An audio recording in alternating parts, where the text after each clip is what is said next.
Welcome back to Big Mouth and fancy seeing you here. Hello you, high five to you. How is it going?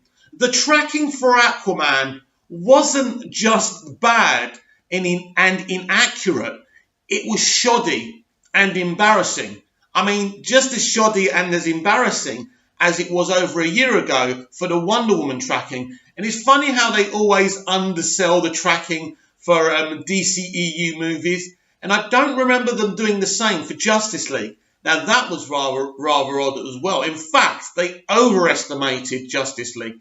Now, I just read a kind of box office report from someone on Twitter saying that Captain Marvel's actual opening ticket sales are in the third opening day ticket sales of any MCU movie. Here's the thing. What happens with this generation when something's up for sale, whether it's a game or a movie? Those people who are interested will mostly come in the opening day. But can they keep up those sales past that opening day? That's what's going to be very interesting for Captain Marvel. I have no idea what that movie's going to make, but they should be worried. They should certainly be worried. As for Shazam, I think it's going to do very, very well. But we're not here to talk about all of that. Why was the Aquaman tracking so bad?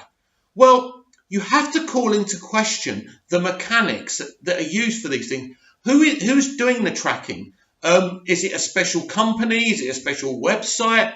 Is it actually the pundits and bloggers themselves? I don't know how it works. Comment down below and let me know how it works, because I have no idea. Because it seems to me a bit of wishful thinking with Aquaman. How did they get it so wrong? They were tracking for 550, 600 and for an entire global run, right?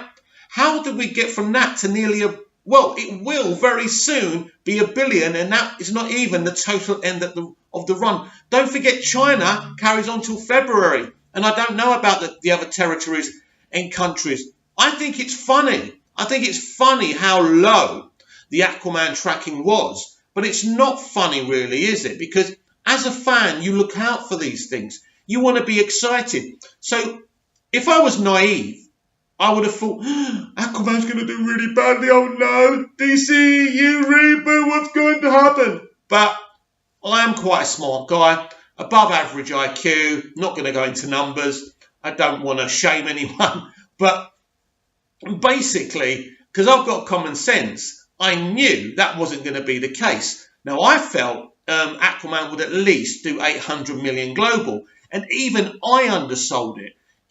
There's lots of contributing factors there, of course. The season, I'd already seen Aquaman before it was released, so I was very confident. I just felt that women would be going as well as men. We know that women fancy Momoa. People love James Wan, so Fast and the Furious fans would go. Fans of his Conjuring universe would go. That would help as well with Walter Hamada being involved, and Walter and James Wan working together. I was confident the China box office would be strong because of Walter Hamada and especially James Wan's kind of involvement with that as well. So I thought there was lots of contributing factors, and I was very confident that also it wasn't Aquaman that needed to move because there was an overcrowding of releases. Mary Poppins Returns, Bumblebee, Spider-Man Into the Spider-Verse. It was very crowded and someone was going to get hurt.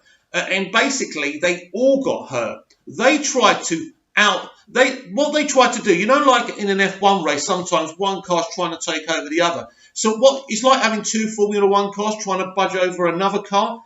And this is what Bumblebee, Mary Poppins Returns, and Into the Spider-Verse tried to do to Aquaman. But Aquaman had the muscles and the strength not to be pushed aside. And they didn't. And I saw this coming. I was having arguments with lots of pundits, lots of bloggers who really believed it was Aquaman that should move. John Campion is one that I don't talk to, by the way, but he's one who really did believe it was Aquaman. He actually thought that Venom would make a bigger global box office all round than Aquaman. And, Venom's box office was really strong. He was right about that. But Aquaman's was stronger. Don't underestimate the popularity of Momoa. But you know what's really funny?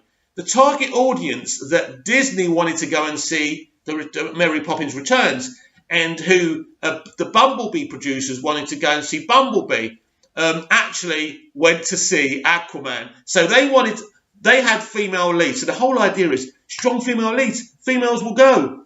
No, that's not how it works.